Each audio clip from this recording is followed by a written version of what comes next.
Hey, my name is Trip Pratt, Buddy Anderson. I'm Walker Harwell. Rivers Hawk. and today we will be discussing the great transition from apes to humans. Setting the stage. Around 7 to 8 million years ago, chimps diverged from an unknown ancestor. This mysterious ancestor also happens to be the same one from which humans diverged. Though the ancestor is unknown, it is known that Homo sapiens derived from a common ancestor in Africa. During this time period, about 7 to 8 million years ago, Africa was undergoing various climate changes. It became a lot colder and drier, which greatly condensed the vast forest that once existed on Africa. The primates living in Africa during this time period were mostly arboreal, meaning that they lived in the trees. Due to the decrease in vegetation and the climate change, the primates were forced to adapt to a more terrestrial landscape. This phylogenetic tree depicts the divergence of chimpanzees and humans from the common ancestor. The bars represented, the colored bars by each of the species named corresponds to the color spectrum key at the top, depicting when these species emerged and existed. Of the species present in the phylogenetic tree, only the chimpanzees, bonobos, and Homo sapiens are currently extinct. And this brings us to shared ancestral characteristics. And when discussing shared ancestral characteristics, it's important to note that we are discussing traits that occur in the basal group, or the most common ancestor, and occur throughout the entire phylogenetic tree. One of these shared ancestral characteristics is the function, orientation, and arrangement of internal organs, which is seen to be exactly the same throughout the entire phylogenetic tree. The bone structure of these organisms along the phylogenetic tree are also quite similar. Each shares a similar limb construction following the one bone, two bone, lots of bones, digits pattern, and they also share a similar skull, rib cage, and vertebral column construction. The omnivorous diet habit of the primates is consistent throughout the phylogenetic tree, and simply put, it's just the consumption of both plants and carnivorous diets. Sexual dimorphism is also a shared ancestral characteristic present among these different organisms. Females typically tend to mature at a faster rate than males, and the males typically tend to show a larger body size and mass compared to the females. And lastly on here you can see opposable thumbs, and what this basically did for our ancestors is that it allowed them better precision, better grip. Also when they were making complex tools and things like that, they had the opposable thumb to help. And moving down here to homologous features, you can see how we compare the chimpanzee to the Australopithecine. And it's important to note that the homologous features are similar structures. You can kind of tell by the color-coded diagram, but they serve a different function.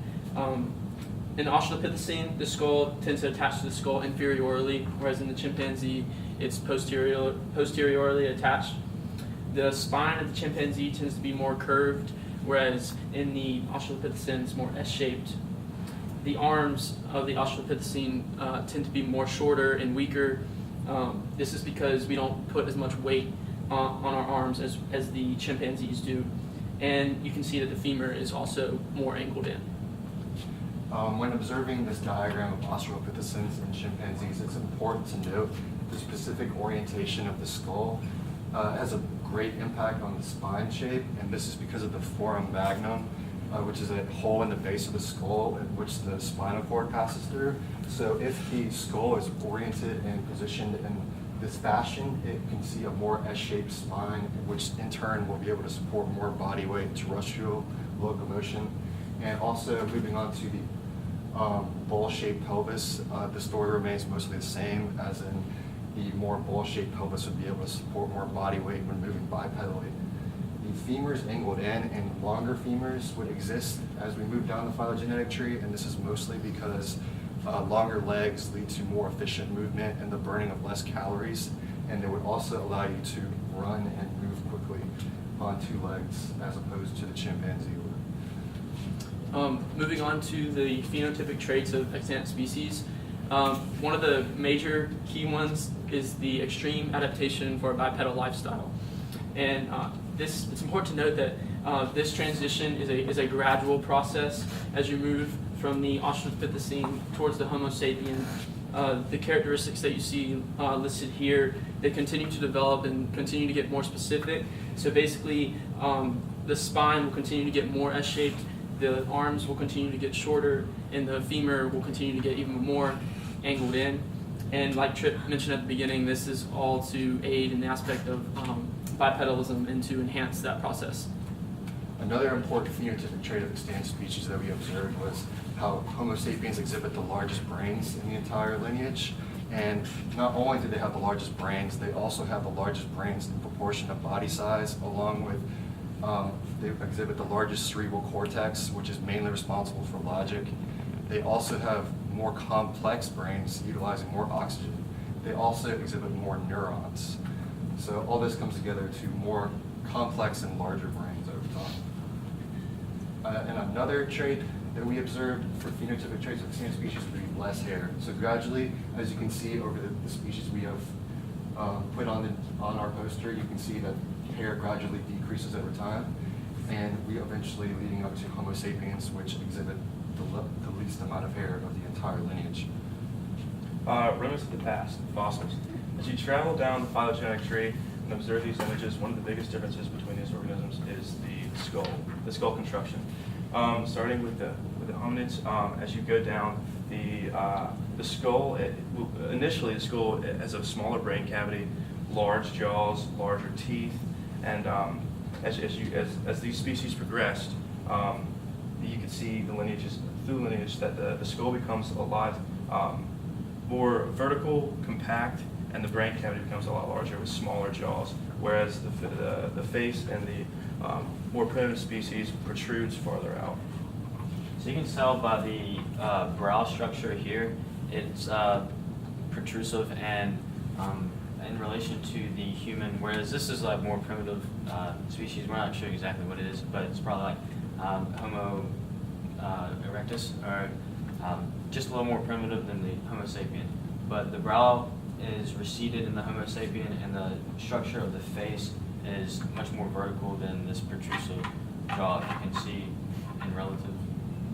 The face is a lot more compact. There's a more thin jaw compared to that, with the thick jaw right here, and this allows for a much larger brain cavity.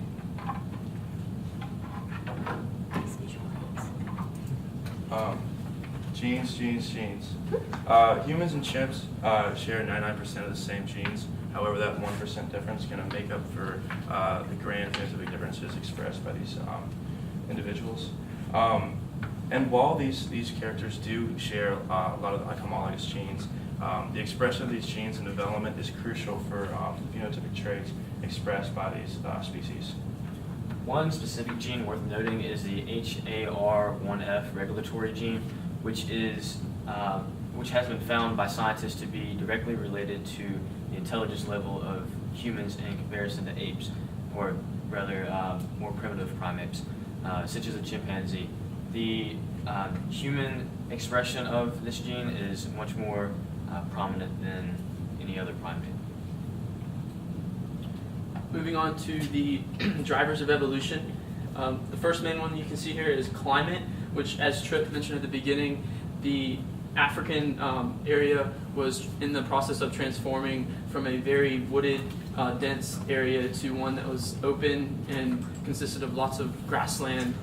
And this change, this transition, is said to have impacted the species' diet and the way they maintain their food source. Another keynote to mention is that this cooler, drier climate, back when we had the latest ice age around 20,000 years ago, that might have caused the species to develop more complex tools in order to survive, and this would have led to also an increased intelligence, and mentioning the brain cavity again. And so this climate would have led to a change in the diet. So through the omnivorous dietary habits, they remain constant throughout the lineage, but the climate affected the food sources availability, meaning that it moved from a more vegetative state to perhaps a more carnivorous state. And as you can see, the jaw size of these individuals up into the hominid evolution, which is around 3 to 2 million years ago,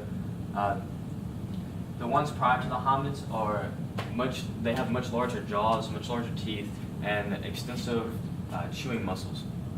So what causes that evolution to occur near the hominid evolution?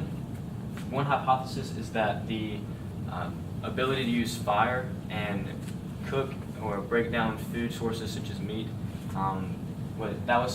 that's selected for smaller teeth, smaller jaws, and not as strong chewing muscles. Which allowed for the increased development of the brain cavity. Driver's evolution, another one could be mutations. Several mutations could have occurred throughout the evolution of these species, but I think that one of the most important to note is that of the hairless gene mutation. Primates typically use their hair to carry their young. The child would latch on to the hair, and the mother would walk on all fours. However, due to the absence of hair, the mother would have to use her arms in order to carry and care for the young. Due to this, the mother would become more adept with her hands, which would allow a better ability to work with tools, construct tools, which are good for eating and hunting other animals. At the same time, it also builds a stronger family unit between the mates and their offspring. For the mates would have to devote more time to their child to ensure its survival. Another big idea with the hairless mutation is that as these species became more adept with fire and understanding its principles and whatnot, and clothing and other thermoregulatory factors, the hairless having a body covered in hair may not have been as selected for, and so the hairless mutation was driven through sexual selection. And this transitions us into the good genes hypothesis. And as we have referenced through the presentation, the brain size will gradually increase over time. And this is due to the HAR1F regulatory gene. And basically this gene is creating more brain tissue at the 7th to 19th weeks of conception.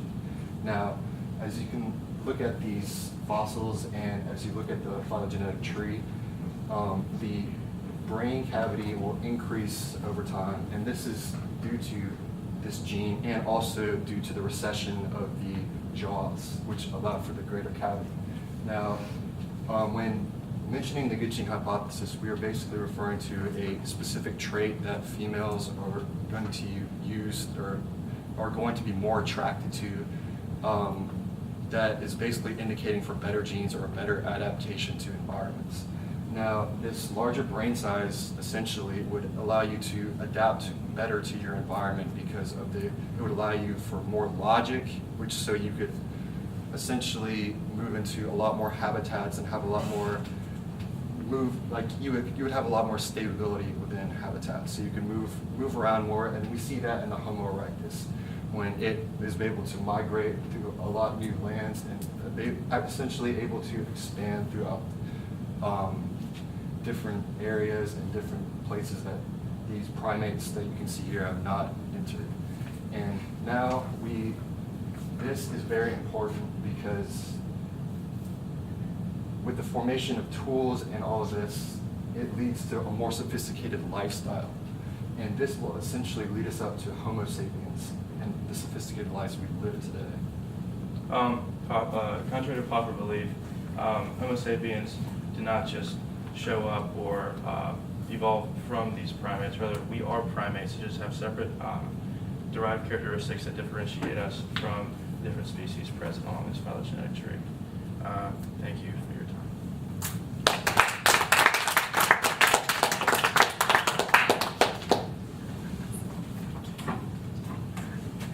Questions? I have one, but I'll wait. See if anybody else wants to ask. Okay, Ryan has one.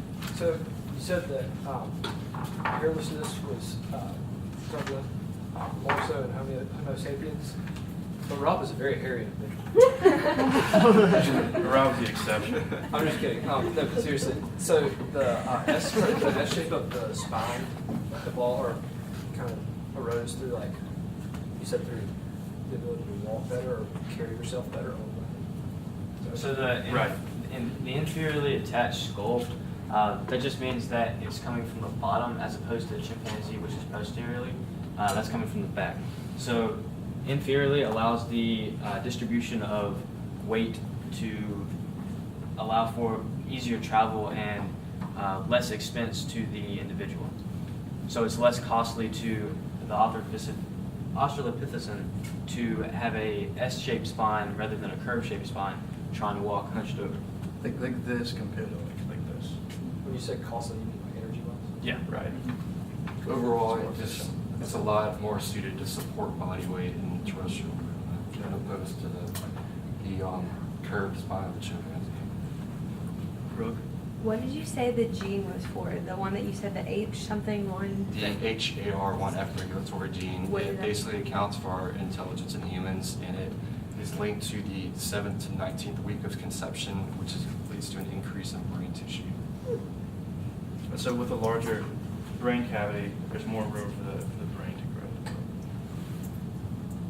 So can I follow up on a question like that? This wasn't going to be my question, but now I'm interested. So when you say that, Rivers, about the, so have they looked, I'm guessing they've done studies to like look at like chimps or bonobos to like see how, what their HRAF1, something like that. Like, that maybe they don't have that surge during the 7th? I mean, they're Yeah, obviously very exactly. intelligent as well, but in terms of like making it being different. Exactly. So in these other primitive species, we do not see the surge of the HAR1 regulatory gene in the 7th, like the greater, as a great of a surge in the species. So in humans, we see a much more expansive surge in that in the 7th, specifically the 7th to 19th week after conception. Do y'all know how much the chimpanzee, the farthest one on the left, how much that has evolved? Or did y'all just study like the evolution to humans? Evolution to humans. Okay, I got you. Right. Because it looks pretty similar to the chimpanzees today. That is. Oh, but right here? Wait, Wait, The one on the left? No, far left. Yeah. right here? Is that like the farthest one back? No, That's yeah, the no, that is chimpanzee. a chimpanzee. That's just its genus and species. So, I mean, Okay. it derived from the common ancestor and it didn't really have any other. Okay, so it's pretty much stayed the same. So Right. okay. Like the Okay.